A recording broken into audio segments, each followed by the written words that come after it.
بسم الله الرحمن الرحيم عم يتساءلون عن النبأ العظيم الذي هم فيه مختلفون كلا سيعلمون ثم كلا سيعلمون ألم نجعل الأرض مهادا والجبال أوتادا وخلقناكم أزواجا وجعلنا نومكم سباتا وجعلنا الليل لباسا وجعلنا النهار معاشا وبنينا فوقكم سبعا شدادا وجعلنا سراجا وهاجا وأنزلنا من المعصرات ماء ثجاجا لنخرج به حبا ونباتا وجنات ألفافا إن يوم الفصل كان ميقاتا يوم ينفخ في الصور فتأتون أفواجا وفتحت السماء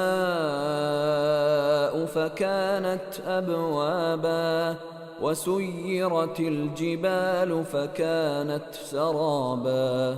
إن جهنم كانت مرصادا للطاغين مآبا لابثين فيها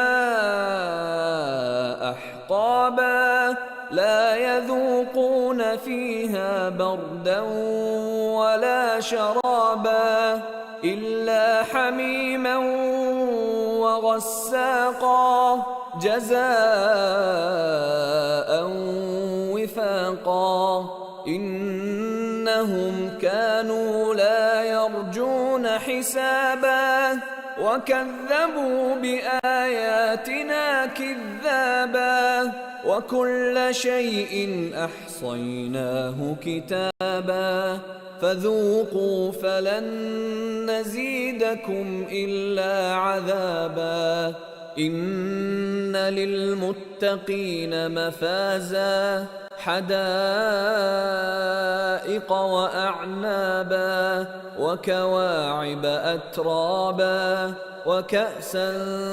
دهاقا لا يسمعون فيها لغوا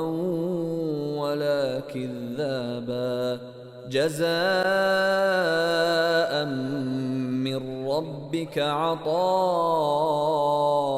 حسابا